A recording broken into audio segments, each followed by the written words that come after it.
It doesn't make me feel bad. It makes me hopeful. There are probably things about technology that frustrate you and make you impatient. Don't lose that impatience.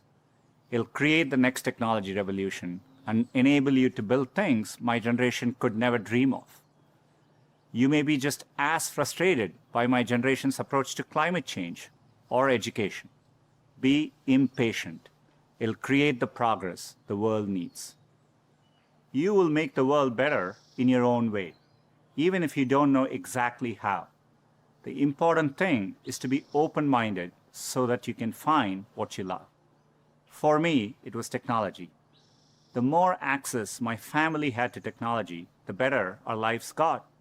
So when I graduated, I knew I wanted to do something to bring technology to as many others as possible. At the time, I thought I could achieve this by building better